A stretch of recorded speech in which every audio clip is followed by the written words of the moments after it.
창세기 33장을 통해서 야곱이 에서의 두려움에서의 승리를 보았습니다.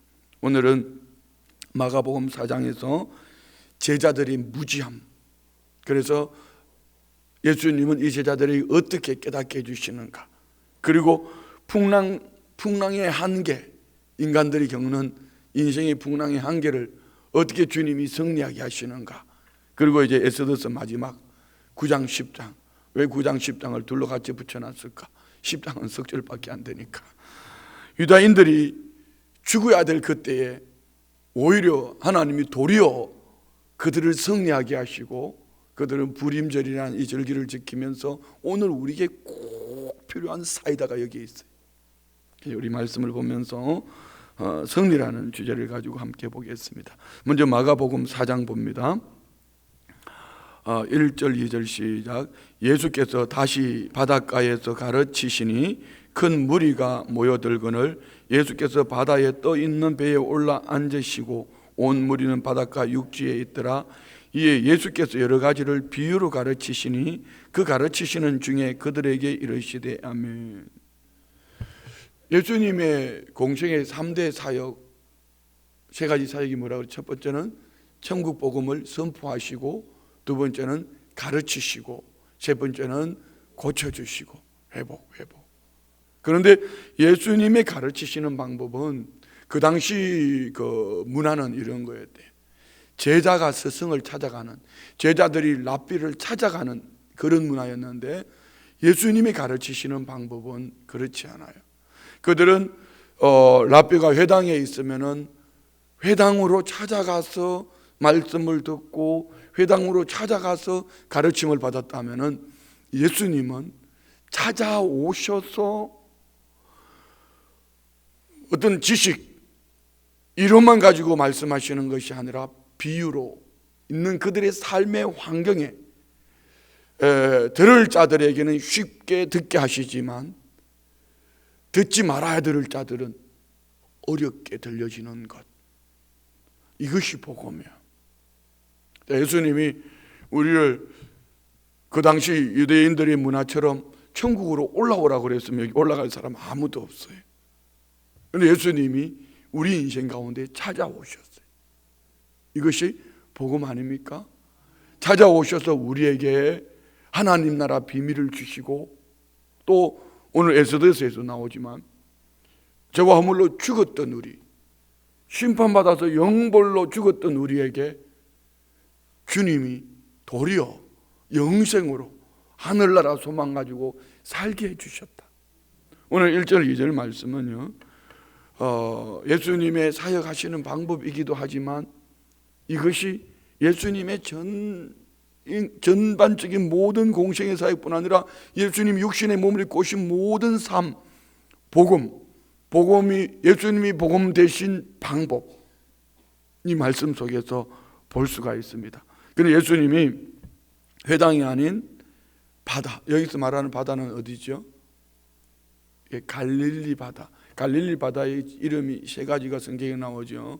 갈릴리 바다라고 하고, 게네사렛 호수라고도 하고, 디베랴 바다라고도 합니다. 이렇게 이름이 붙여진 것은 뭐 유대인들로 볼 때는 큰 호수니까 큰 호수인데 이것을 바다라고 칭하지만, 이제 어느 지역에서 바라보느냐에 따라서 이 바다의 이름이 디베랴에서 바라보면 디베랴 바다라고 그러고, 또 게네사렛 호수, 뭐 이렇게 갈릴리 바다라고 하는데, 예수님은 삶의 현장에서 부지런한 그 어부들을 제자로 삼고, 세관에 앉아 있는 그들을 찾아가서 부르시고 제자를 삼으시고 그들에게 천국 복음을 주셨다. 이것이 예수님이 사역하시는 방법이었는데, 여기 보면은 비유로 말씀하셨다. 비유로 가르치신 이유가 뭘까요? 우리 11절 12절 말씀 봅시다. 11절 12절 다 같이 시작. 이르시되 하나님 나라의 비밀을 너희에게 주었으나 외인에게는 모든 것을 비유로 하나니 이는 그들로 보기는 보아도 알지 못하며 듣기는 들어도 깨닫지 못하게 하여 돌이켜 죄의 사함을 얻지 못하게 하려 함이라 하시고 아멘. 자, 비유로 말씀하시는 데는 두 가지 이유가 있습니다. 들을 자, 깨달아야 될 자들에게는 쉽게 삶의 현장에 잘 적용이 되어지지만, 여기에 12절에 보면은 외인에게는 모든 것을 비유로 하니 이는 그들로 보기는 보아도 알지 못하고 듣기는 들어도 깨닫지 못하게 하여 돌이켜 죄 사함을 얻지 못하게 하려면, 이런 누구일까요? 지식층, 머리 지식으로만 살아가는 사람. 여기에 보면 종교 지도자들, 이것을 여기에 12절에 기억 이렇게 나와 있죠. 12절 이는 그들로, 기억이 뭐라고 나와 있습니까? 밑에 이사야 6장 9절로 10절 말씀이 이제 12절에 인용되어진 말씀입니다. 곧 예수님이 비유로 말씀하신 것은, 예수님의 교육 방법은 어떤 지식을 주는 것이나 어떤 뭐랄까요, 머릿속에 있는 것이 아니라 삶으로 살아낼 수 있는 말씀. 그래서 예수님은 환경 속에 있는 것들을 비유로 말씀을 해주시는데, 오늘 본문의 3절부터 9절에는 씨 뿌리는 비유, 이것이 복음입니다. 여기에 네 가지 밭이 나오죠. 네 가지 밭. 어떤 밭이죠? 길가, 돌짝, 가시밭, 옥토. 자, 네 종류입니다.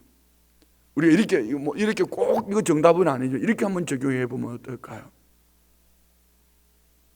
우리 생각에는 네 사람을 만나서 네 사람에게 복음을 전해 네 사람이 다 예수를 믿었으면 참 좋겠어요. 그렇죠? 그런데 하나는 길가 땅이고, 하나는 돌짝밭이고, 하나는 가시밭이고, 하나는 옥토다. 그 옥토가 누군지 아세요? 바로 여러분들이에요. 왜? 누구에는 복음을 던졌는데 새들이 와서 쫓아 먹어버렸고, 누구에게는 복음이 던져졌는데 뭔가 뿌리가 좀 내려지는 것 같더니만은 다 죽어버렸어. 누구에는 복음을 던졌는데 복음을 받는 것 같더니만은 세상의 염려 때문에 돌아서 버렸어.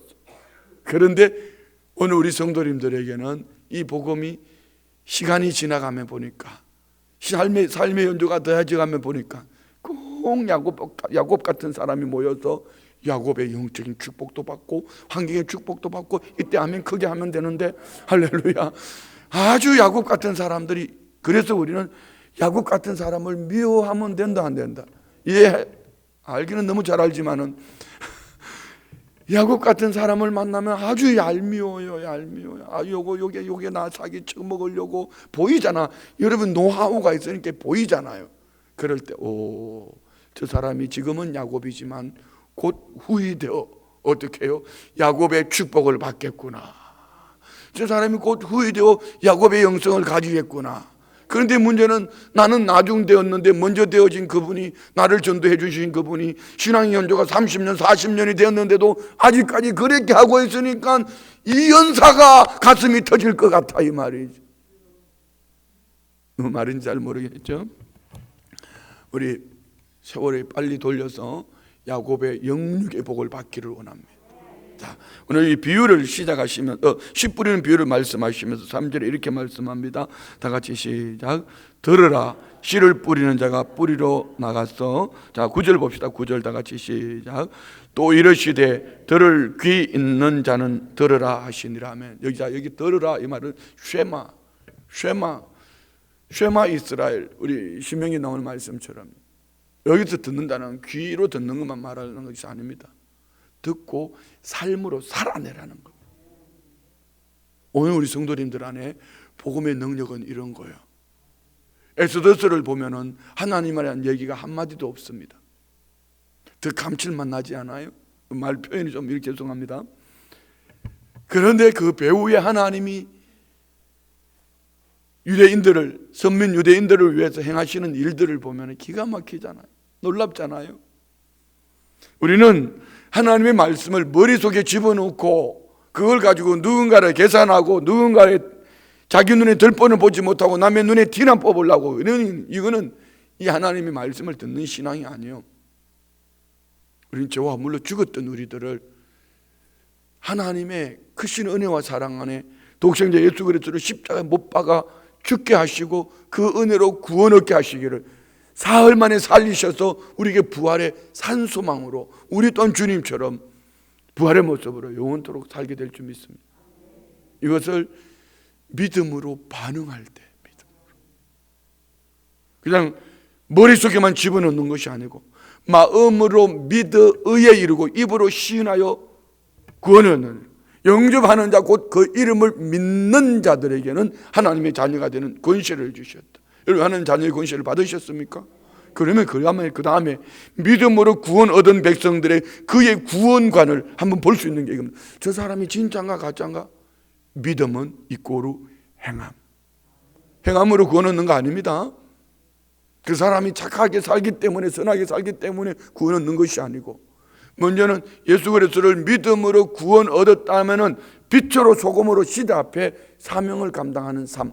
들으라 이스라엘, 들으라 순복음 춘천교회 성도들이요. 말씀을 들었다면은 그 들은 말씀이 삶 속에서 한 가지라도 우리에게 적용이 되어지고 실천되어질 때에 이 말씀이 능력이 될 줄 믿습니다. 이것이 없었기 때문에 하나님이 교회가 세상으로부터 손가락질을 받고 욕을 먹는 거예요. 오늘 저와 우리는 그리스도인으로 살아내기에 부족함이 없기를 원합니다. 자, 13절요. 13절 봅시다. 시작. 또 이르시되 너희가 이 비유를 알지 못할진대 어떻게 모든 비유를 알겠느냐? 뿌리는 자는 말씀을 뿌리는 것이라.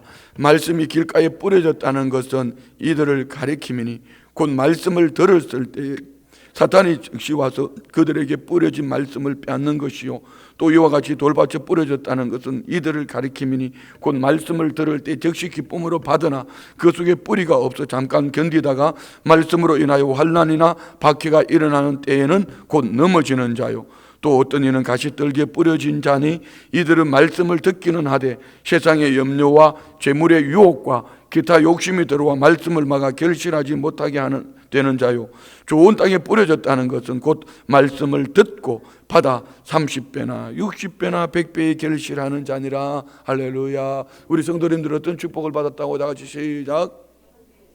예, 옥토의 축복을 받은 줄 믿습니다. 이게 우리나라 문화와 유대 문화의 씨 뿌리는 게 다르죠. 우리는 밭을 갈고 고랑을 타고 씨를 넣고 덮지만은 그들은 그냥 씨를 뿌리나 봐요. 씨를 뿌리면 어떤 씨를 뿌리니까 어떤 것은 길가에 떨어지고 어떤 것은 돌짝밭에 떨어지고 어떤 것은 가지밭에 떨어졌는데 옥토에 떨어진 것은 30배, 60배, 100배의 결실을 맺더라. 우리가 이 축복을 받은 줄 믿습니다. 또 우리는 대인을 향하여서도 그렇게 바라보면 돼. 우리는 막 계속 복음을 전해. 우리는 모르잖아요. 저게 옥토인지 저게 돌짝밭인지 모르잖아요. 돌짝밭이면 돌 골라내면 되지. 길가 땅이면 길 뒤집으면 되지. 가시밭이면 가시 넝쿨 걷어내면 되지. 예, 뽑아내면 되지. 예, 잘 아셔요. 뽑아내면 되지. 어쨌든 우리는 복음을 계속 전해야 돼. 어제 보니까요, 우리 방방장에 요즘 애들이 오갈 데가 없잖아. 애들이 그냥 방방장으로 몰려오는 거야. 그래서 우리 여기 제가족부가 방방장에 설치를 하고 거기서 막 컵라면도 삶아주고 애들 먹을 것도 주면서 복음을 전하는데 애들이 어쩌면 그렇게 복음을 잘 듣고 영접하고 기도까지, 영접 기도까지 하고 또 컵라면 하나 먹고 애기들이 왔는데 애기들하고 내가 또 방방을 또 같이 타줬잖아요. 얘들이 엄마가 가자는데 안 간대. 같이 저 아저씨랑 같이 방방 탈 거래. 저 아저씨랑. 그래 오늘 3시에 또 오기로 했어. 제가 3시에 못 가요. 여기 방방 애들하고 방방 타야 돼. 3시에 또 오기로 했어. 예, 여러분 자꾸 코로나 때문에 하지 말고 때를 얻든지 못 얻든지 복음을 전합시다. 전해야 돼요. 우리 교회에 오라 이게 아니고 그들에게 예수 그리스도가 어떤 분이신지, 왜 예수 믿고 구원 얻어야 되는지 오늘 우리가 이 복음을 그들에게 줄 수 있기를 축복하며, 이것이 우리가 옥토밭의 축복을 받은 것처럼 그들에게도 우리가 옥토밭의 축복을 줄 수 있기를 축원드립니다. 자, 그리고 21절부터 29절까지는 읽지 않겠습니다. 등불을 등경 위에, 등불을 등경 위에 두시는 것처럼 오늘 저와 우리 또한 세상에 비춰지는 빛, 세상을 향하여서 많은 사람들에게 보여주는 이런 믿음의 사람이 되시기를 주의 이름으로 축복합니다. 그런데 여기 한 구절만 참 읽어볼까요? 24절 25절 시작. 또 이르시되 너희가 무엇을 듣는가 스스로 삼가라. 너희의 헤아리는 그 헤아림으로 너희가 헤아림을 받을 것이며 더 받으리니 있는 자는 받을 것이요 없는 자는 그 있는 것까지 빼앗기리라. 이거 말씀 참 우리에겐 축복이죠. 여러분 어떠세요? 5달란트 받으셨습니까? 2달란트 받으셨습니까? 그러면은 그 있는 것 가지고 열심을 품고 주의 일에 힘씁시다. 그러면 하나님이 더 주실 거예요. 그런데 1달란트 받았다고 땅에 묻어놓은 자, 그는 귀로는 들었지만 없는 자요. 땅에 묻어놓았으니 있는 것까지 빼앗겨버립니다. 지금 알곡과 죽정이 가리는 시간은 아닌가 모르겠어요. 여러분 천국에 소망이 넘쳐나기를 축복합니다. 자, 그리고 26절부터 29절까지는 자라는 씨의 비유인데요. 한번 봅시다. 그냥 읽으면 내려가면씩 하겠습니다. 또 이르시되 하나님의 나라는 사람이 씨를 땅에 뿌림과 같으니 그가 밤낮 자고 깨고 하는 중에 씨가 나서 자라되 어떻게 그리 되는지를 알지 못하느니라. 땅이 스스로 열매를 맺되 처음에는 싹이요 다음에는 이삭이요 그 다음에는 이삭의 충실한 곡식이라. 열매가 익으면 곧 낫을 되나니 이는 추수 때가 이르렀음이라. 아멘. 예, 우리는 잘 몰라요. 목회하면 너무 재밌는 게 이런 거예요. 왕초 신자 같은데 믿음이 쑥쑥 자라는 분들이 있어요. 그런데 구신자들이 이게 또 이 연사를 아프게 하네. 그렇게 뿌렸으면 이쯤 됐으면 이제 좀 자라고 성장하고 열매를 맺을 때가 됐는데 늘 엉아리만 하고 앉았어. 이게 거기까지만 합시다. 이제 오늘 우리는 열매 맺는 삶이 되기를 원합니다. 믿음은요, 그리스도 장성한 분량까지 성장해야 돼. 저도 목사도 계속 성장하고 있습니다. 새벽에 만나는 이 말씀이 어쩌면 그렇게 좋은지 모르겠어요. 살다가 보면 또 운전해 가는데 속 깨어들어, 저 새끼 저거 또 들어와, 이러면서 말입니다. 그러면서도 또 이 새벽에 말씀을 만나면 어쩌면 그렇게 좋은지 모르겠어요. 온통 뉴스가 나오면 다 사기꾼들 같아요. 그 사람도 사기꾼 같고 이 사람도 사기꾼 같고 이 인간들이 또 사기 쳐먹으려고 그러네. 정신 똑바로 차리고 눈 똑바로 뜨고 살아야 되겠구나. 이러다가 그래 너는 사기쳐라. 하나님은 살아계셔서 나를 피할 길을 내시니 할렐루야. 이것이 오늘 우리의 삶이 되기를 원합니다. 그래서 듣는 귀, 세상으로부터 오는 거, 눈으로 보는 거 스트레스 받지 말고 날마다 만나지는 하나님의 은혜, 이 말씀 안에서 만나지는 이 은혜가 우리 성도님들을 행복하게 하기를 축복합니다. 자, 30절부터는요 겨자씨의 비유. 제가 계속 지금 비유를 말하고 있습니다. 자라나는 씨 비유. 자, 겨자씨 비유 30절 32절 시작. 또 이러시되 우리가 하나님의 나라를 어떻게 비교하며 또 무슨 비유를 나타낼까? 겨자씨 하늘과 같으니 땅에 심길 때에는 땅 위의 모든 씨보다 작은 것이로되 심기 후에는 자라나서 모든 풀보다 커지며 큰 가지를 내나니 공중의 새들이 그 그늘에 깃들인 만큼 되느라. 예, 전국은 이런 거예요. 겨자씨 아주 작은 거예요. 콧김에 날아가는 거예요. 우리 상추씨앗 알죠? 상추씨앗 그만해요. 콧김에 날아가는 건데 그 안에 뭐가 있다? 생명이 있다. 복음은 그런 겁니다. 오늘 저와 우리가 옥토가 되어서 예수님을 중심으로 모셔드렸다면 분명히 30배, 60배, 100배 결실할 줄 믿습니다. 자라서 새들이 깃드는 것. 오늘 누구인가 그늘이 되어주고 열매를 나눌 수 있는 복이 있기를 원합니다. 자, 비유를 가르치실 때 33절 34절 시작. 예수께서 이런 많은 비유로 그들이 알아들을 수 있는 대로 말씀을 가르치시되 비유가 아니면 말씀하지 아니하시고 다만 혼자 계실 때에 그 제자들에게 모든 것을 해석하시다.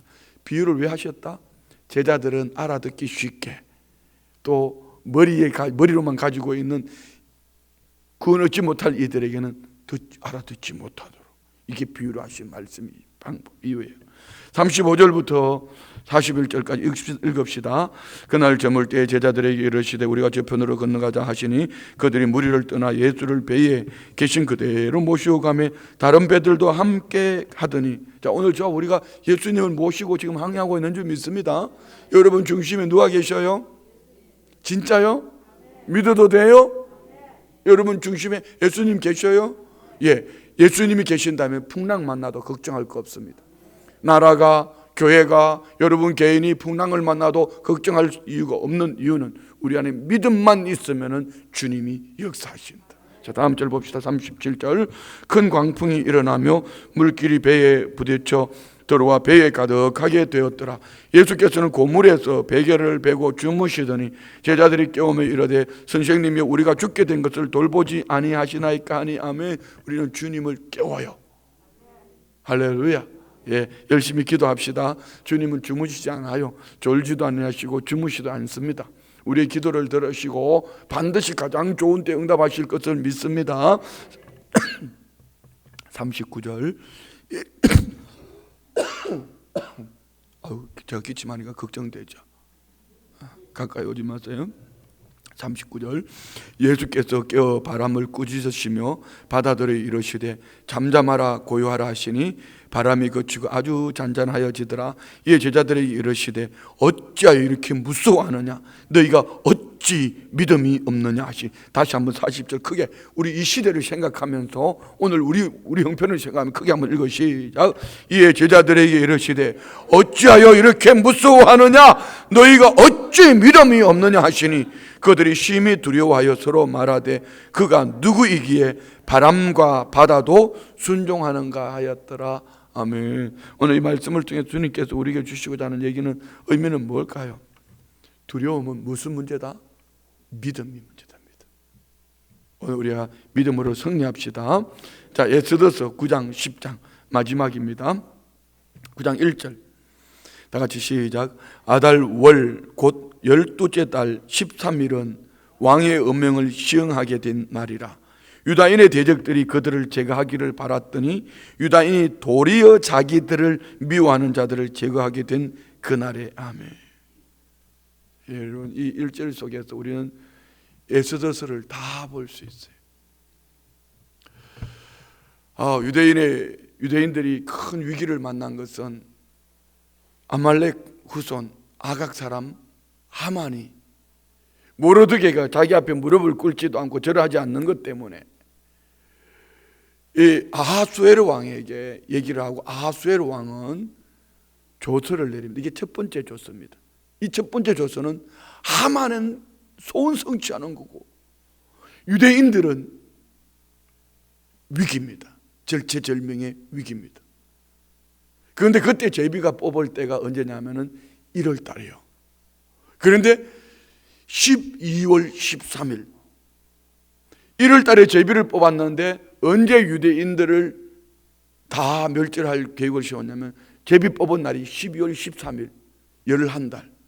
하나님은 왜 제비 뽑는 것, 이 제비의 주권은 하나님께 있습니다. 우리 한번 잠언서 16장 33절인가요? 한번 잠언서 16장 33절 한번 봅시다.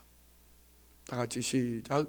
제비는 사람이 뽑으나 모든 일을 작정하시는 이는 여호와께 있네. 다시 한번 시작. 제비는 사람이 뽑으나 모든 일을 작정하기는 여호와께 있느니라. 아멘. 예, 제비를 뽑았는데 1월 달에 제비를 뽑았는데 12월 13일 나왔어요. 11달. 만약에 그런데 1월 달에 제비를 뽑았는데 뭐 1월 말에 아니면 6월 달에 나왔다면 유대인들은 끝나는 거예요. 근데 하나님은 그동안 뭐 하셨을까요?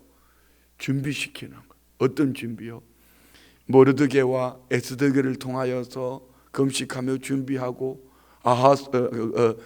와스디가 폐위되고 또 에스더가 등장하고 그러면서 뭐 이런 여러 가지들을 하나님이 준비시켜요.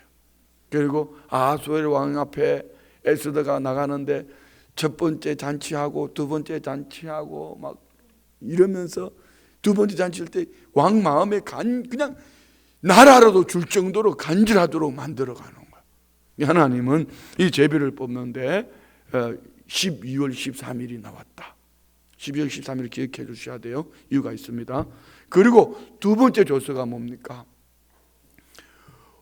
하만의 음모를 아하수에르 왕이 알았어요. 그래서 이제 하만을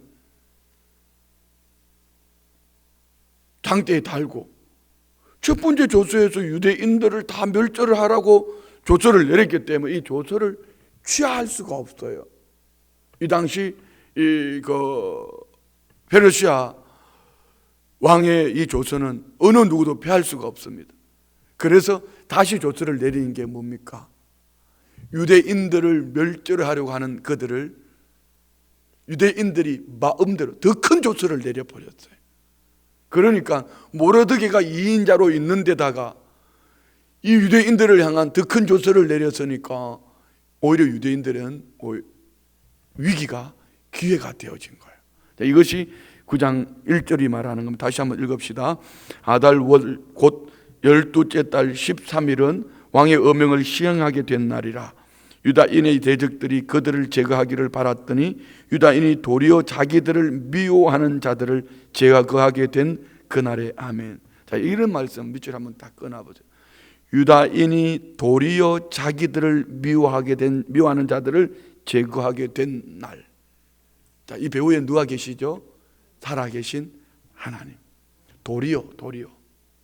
하나님은 역전의 명수입니다. 아멘. 크게 하소서. 하나님은 역전의 명수입니다. 여러분, 오늘 저와 우리가 이거 아닙니까? 우리는 저와 허물로 죽었던 영벌, 영원한 심판 속에 지옥에서 고통받아야 될 우리들. 그런데 하나님은 역전하셨다. 도리어 마귀는 멸하실 것이고, 마귀는 이제 멸하실 것이고, 다시 주님 오시는 그때에 마귀는 멸할 것이고, 우리는 도리어 영원한 하나님 나라에서 하나님을 배우며 영원토록 사는 이 축복을 받은 적이 있습니다. 할렐루야. 자, 2절 봅시다. 유다인들이 아하수에로 왕의 각 지방 각 읍에 모여 자기들을 해하고자 한 자를 죽이려 하니 모든 민족이 그들을 두려워하여 능히 막을 자가 없고. 자, 유대인들을 죽이려고 첫 번째 조서를 가지고 시행하려고 하는데 유대인들을 두려워합니다. 무엇 때문에요? 두 번째 조서 때문에. 우리는 마찬가지. 마귀 사탄이 우리를 무너뜨리려고 합니다. 근데 하나님이 어떤 조서를 내려주셨어요? 누구든지 주의 이름을 부르는 자에게는 구원. 마귀 사탄은 한 길로 왔다 7길로 떠나간다. 그래서 우리는 예수님만 붙잡고 있으면 절대로 마귀에게 넘어가지 않는다. 마귀가 아무리 온갖 더러운 짓을 다 해도 우리는 절대로 예수님의 손에서 뺏어갈 수 없다. 요한복음 16장 33절에 말씀하시잖아요. 예수님이 내가 세상을 이겼노라 담대하라. 그렇습니다. 오늘 저와 우리가 예수님만 꾹 붙잡고 있으면 도리어 마귀 사탄은 한 길로 왔다 7길로 떠나갈 줄 믿습니다. 문제는 이름은 그리스도인이라는 이름의 문의를 가지고 있는데 마귀의 종이 되어서 이리저리 끌려다니니까 그게 문제요. 그게 교회를 욕되게 하고 그게 하나님을 욕먹이는 거요. 정신 차려야 돼요. 우리는 예수님 붙잡아야 돼. 정치인들이 밥 먹여주는 거 아니요. 코로나 때문에 너무 두려워하지 마요. 주님 꼭 붙잡고 있으면 살아내요. 꼭 죽으면 천국이지. 나는 어제 우리 조옥순 권사님을 뵈면서 참 은혜 받았어요. 사랑하는 장로님 안치하면서 나는 권사님 보고 권사님 그걸 또 성령님이 하신 거예요. 되게 미망인들한테는 제가 그런 얘기를 하면서 아들들한테 뭐 하실 말씀 있으면 하라고 이렇게 하는데 어제는 권사님이 몸도 불편한데 거기까지 지팡이 짚고 올라오셔서 권사님 한 말씀 하시라고 그랬더니 마이크를 잡고 하나님 앞에 감사 기도를 하더라고요. 마치 손양훈 목사님을 보는 것 같았어요. 두 아들을 공산당이. 그런데 영감님 날 버리고 어디가 이랬으면 내가 놀라 자빠졌을 텐데 하나님 아버지 감사합니다 뭐 이러는데 감동. 왜요? 우리는 죽어도 산다. 하나님이 예비하신 그 나라가 있다는 거. 예, 여러분 우리 이렇게 사는 거예요. 아멘이죠? 자꾸 이 줄 저 줄 갖다 들이대기만 해봐라. 우리는 정치인들이 밥 먹여주는 거 아니요. 코로나 너무 무서워하지 마요. 하나님이 메이드 인 코리아 21세기 아시아 태평양 시대에 하나님이 대한민국을 통해서 만들어 가실 기회인지 누가 알아요? 이때 우리가 지혜를 모으는 거예요. 이때 우리가 믿음으로 하는 거예요. 우리의 기도를 들으신 하나님이 역사하실 것을 믿습니다. 막 이런 스티커를 만들어가 붙이고 싶어요. 그렇게 막 춘천 시민에게 나누고 주고 싶어요. 살아나라 대한민국, 힘내라 조국 대한민국, 막 이런 스티커를 만들어가 차에 막 갖다 붙이고 막 태극기 막 갖다 붙이고 이런 스티커를 만들어가 좀 하고 싶어. 한번 할까요? 좋아요. 어떻든 봅시다. 3절부터 다시 한번 읽어요. 3절 시작. 각 지방 모든 지방관과 대신들과 총독들과 왕의 사물을 보는 자들이 모르드게를 두려워함으로 다 유다인을 도우니. 자 보세요. 모르드게를 두려워함으로 1차 조선은 있었지만 1차 조선은 힘이 없어. 마귀의 권세는 무기력해. 왜요? 2차 조선 예수 그리스도 안에 있으면 우리는 구원 얻은 하나님의 사람이기 때문에. 유다인을 도우니 4절. 모르드게가 왕궁에서 존귀하여 점점 창대하며 이 사람 모르드게의 명성이 각 지방에 퍼지더라. 아멘. 믿음으로 산 사람들의 축복 따라합시다. 존귀하며 창대하며 막 명성이 각 지방에 퍼지더라. 예, 모르드게는요 사촌 여동생 하나 잘 키운 것 때문에 이 축복 받은 거. 여러분 우리 다음 세대들이 다니엘이 세워지기를 원합니다. 저는 다니엘서를 보면은 제일 궁금한 게 이거예요. 다니엘의 부모는 어떻게 다니엘을 양육했길래 10대 소년 다니엘이 이방 땅에 포로로 잡혀갔어도 80세 중반까지 그 믿음이 흐트러짐 없이 살았을까? 그래서 제가 송 목사한테 물어봤어. 다니엘을 어떻게 교육시키냐고. 아버지, 다니엘의 아버지가 송 목사니까. 어쨌든 중요한 거는 여러분 우리 다니엘 같은 자녀를 세웁시다. 에스더 같은 자녀들을 세웁시다. 다음 세대를 세워야 돼. 그러려면 우리가 모르드게처럼 이 믿음으로 살아내야 돼요. 아멘. 그러면 우리에게도 이 축복이 있다. 존귀와 창대와 모르드게의 명성이 각 지방에 퍼지더라. 할렐루야. 자 5절 시작. 유다인이 칼로 그 모든 대적들을 쳐서 도륙하고 진멸하고 자기를 미워하는 자에게 마음대로 행하고 유다인이 또 도성수산에 500명을 죽이고 진멸하고 또 바산다다와 달본과 아스바다와 보라다와 아달리아와 아리다다와 아버지 바마스다와 아리세와 아리데와 외사다 곧 함무다다의 손자요 유다인의 대적 하만의 10아들을 죽였으나 그들의 재산에는 손을 대지 아니하였더라. 아멘. 자 여러분 이게 누구죠? 아말렉 후손입니다. 출애굽기 17장에 하나님께서 아말렉과 대대로 싸우겠다고 말씀하셨던 그 아말렉의 후손들입니다. 왜 그 재산에는 손대지 않았을까요? 하나님께 다 바치라고 그랬는데 누가 사울 왕이 그거 숨겨놨다가 왕에서 패하게 되잖아요. 다 넘어갑니다. 쭉 넘어가서 20절 봅시다. 20절 17절부터 17절 시작. 아달월 13일에 그 일을 행하였고 14일에 쉬며 그날에 잔치를 베풀고 즐겼고 수산에 사는 유다인들은 13일과 14일에 모였고 15일에 쉬며 이날에 잔치를 베풀어 즐긴지라. 그러므로 시골에 유다인 곧 성이 없는 고을에 사는 자들이 아달월 14일을 명절로 삼아 잔치를 베풀고 즐기며 서로 예물을 주더라. 아멘. 이게 부림절이 여기서 나오는 거예요. 제비뽑아. 부림절 제비뽑다. 왜? 12월 13일 1월 달에 누가요? 하만이 제비를 뽑았는데 12월 13일에 걸려요. 근데 12월 13일에 어떤 일이 벌어졌어요? 1차 조서에 12월 13일에 유대인들을 다 멸절하기로 했는데 오히려 2차 조서로 말미암아 유대인들이 멸절된 것이 아니라 하만은 이미 장대 높이 달려 죽었고 유대인들을 멸절시키러 오는 그들이 다 죽임을 당해요. 그리고 14절 15절이 부림절이에요. 부림절의 의미가 뭔가 봅시다. 20절부터 시작. 모르드게가 이 일을 기록하고 아수르 왕의 각 지방에 있는 모든 유다인에게 원건을 막론하고 글을 보내어 이르기를 한 규례를 세워 해마다 아달월 14일과 15일을 지키라. 이게 부림절입니다. 부림절 12월 14일 15일 뭘 하나 봅시다. 22절은 오늘 우리에게 정말 중요한 말씀. 22절 다 같이 시작. 이날에 유대인들이 대적에게서 벗어나서 평안함을 얻어 슬픔이 변하여 기쁨이 되고 애통이 변하여 길한 날이 되었으니 이 두 날을 지켜 잔치를 베풀고 즐기며 서로 예물을 주며 가난한 자를 구제하라 하매. 아멘. 자, 불임절은 어떤 절기다? 불임절은 제비 뽑아 대적이 오히려 죽임을 당하고, 여기 뭐라고 말하죠? 슬픔이 변하여 기쁨이 되고, 할렐루야. 대적에서 벗어나 평안함을 얻어 슬픔이 변하여 기쁨이 되고 애통이 변하여 길한 날이 되었으니 곧 우리에게도 이 날이 오는 줄 믿습니다. 그 오늘이라는 날에 우리가 너무 슬퍼하지 말아요. 너무 애통하지 말아요. 너무 불안해할 거 없어요. 우리 주님이 함께 하시기 때문에 평안함도 기쁨도 길한 날이 되는 이 축복이 반드시 올 줄 믿습니다. 그리고 세 가지 합니다. 첫 번째는 이 두 날을 지켜 잔치를 베풀고, 두 번째는 즐기며 서로 예물을 나누고, 세 번째는 가난한 자를 구제하라.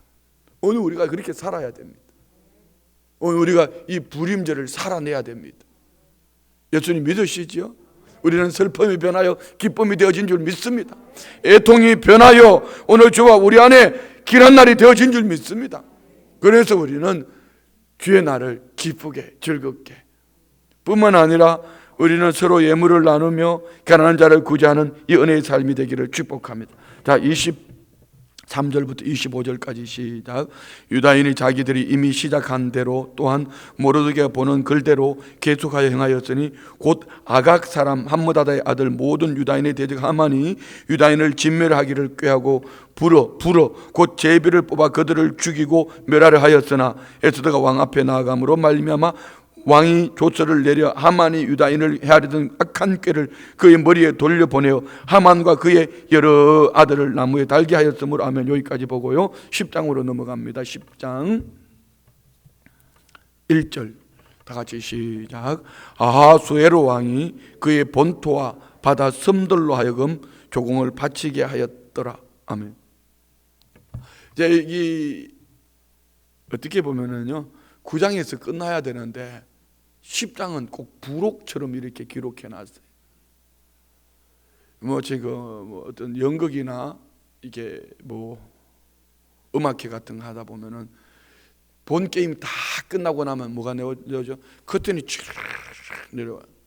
그러면은 관객들이 일어나 가지고 막 박수를 치면은 커튼이 다시 올라가면서 이 앵콜송 내지는 그때는 막 기쁘게 즐겁게 막 나오잖아요. 이것처럼 이제 마지막 부분이 그런 부분인데 여기에는 에스더가 등장을 하지 않습니다. 왜일까요? 이게 에스더서의 맛인 것 같아요. 하나님이란 얘기가 한마디 없이 하나님이 하신다는 것을 에스더를 통해서 보는 것처럼. 자, 우리 1절에서는 누구를 말합니까? 아하수에로 왕. 아하수에로 왕은 어떤 사람이죠? 이 적극적인 사람. 아주 127도의 관리들을 모아가지고 잔치나 베풀 줄 알고 말이에요. 막 자기 부인을 자기 혼자만 좋으면 되지. 주흥 한 잔 먹고 흥했다고 그냥 그 자기 부인을 갖다가 많은 대신들 앞에 가서 그냥 쉽게 표현해 볼게요. 막 자랑하는 차원이 아니고 그 당시로 보면 쇼야 쇼. 이런 사람이에요. 이런 좀 멍청한 인간이지만 하나님이 쓰시니 쓰임받게 되는 거. 세계적으로도 보면 좀 멍청한 인간들이 좀 있어요. 그런 리더들이 있어요. 난 누구라고 말은 할 수는 없어. 그렇지만 어떻든 하나님이 쓰시면은 그들도 쓰신다.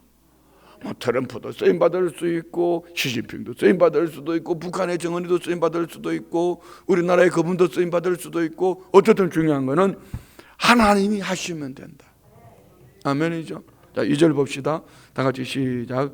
왕의 능력 있는 모든 행적과 모르드게를 높여 존귀하게 한 사적이 메대와 바사 왕들의 일기에 기록되지 아니하였느냐. 아멘. 아하수엘의 왕이 누구를? 모르드게를 높여서 존귀하게 했다. 오늘 우리 성도님들 존귀하게 되기를 원합니까? 하나님 앞에서 살아내야 돼요. 우리 자녀들이 존귀하게 되기를 원합니까? 하나님 앞에 사는 방법을 알려줘야 돼요. 또 다른 거 한 가지 더 있어요. 봅시다. 3절 시작.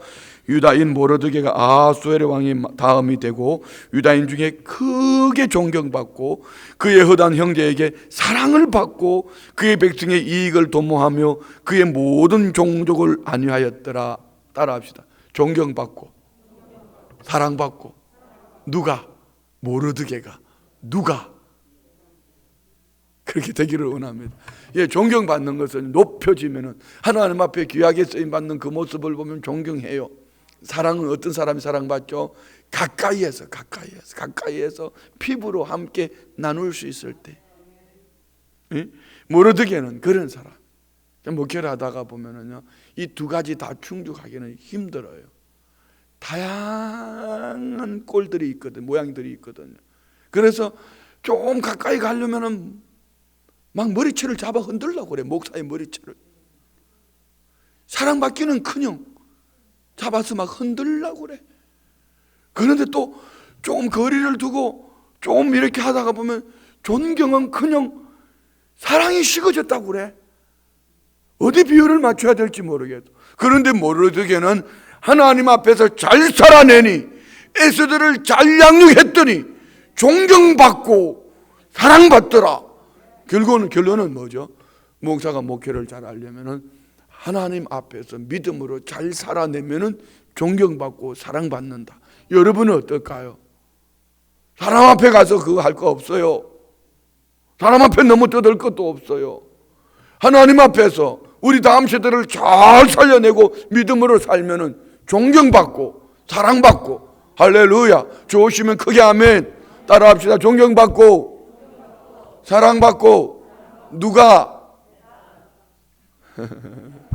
그렇게 살아내기를 원합니다. 이 말씀이 참 멋있잖아요. 에스더서는 이렇게 끝납니다. 자, 보세요. 여기 배후에 하나 더 만들어 볼게요. 우리가 다니엘 지난주에 나눈 말씀 속에 왕이 누구였죠? 다리오 왕입니다. 다리오 왕 굴에서 그때 1차로 포로 귀환하는 서룹바벨을 중심으로 돌아와서 성전을 재건하게 되잖아요. 서룹바벨 중심으로. 그런데 학자 에스라가 돌아옵니다. 그 영향이 돌아올 때 그 영향을 끼친 사람이 누군지 아세요? 바로 아하수에르 왕의 아들 아닥사스다 왕. 누가요? 에스더가 영향을 미쳤기 때문입니다. 이거예요. 이방 땅에 있음에도 불구하고, 부모 없는 고아임에도 불구하고, 사촌 오라버니 모르드게로부터 신앙훈련을 잘 받고 금식하면 죽으면 죽으리라 믿음으로 살았더니 그 땅에서만 민족들을 살려낸 것이 아니라 하나님의 교회가 70년 때가 참에 포로에서 귀환할 때에 학사 에스라를 중심으로 해서 어떤 일이 벌어져요? 말씀 운동이 일어나는 거예요. 이 에스더의 역할입니다. 오늘 저와 우리가 주인공이 되지는 못할지라도 얼마든지 우리는 주인공보다 더 아름다운 조연이 될 수 있습니다. 오늘 우리 은혜가 우리 성도님들의 삶 속에 넘쳐나기를 축복합니다. 자, 질문 봅니다. 묵상을 위한 질문 3번. 예수님은 천국과 진리를 제자들에게 어떻게 가르치셨죠? 다 같이 시작. 비유로 말씀이지. 비유로 가르쳤지. 내가 말씀을 읽으면서 같이 읽었잖아. 어떻게 가르쳤다? 비유로 가르친 이유는 두 가지. 한 가지는 들어야 될 자는 알아듣기 쉽게.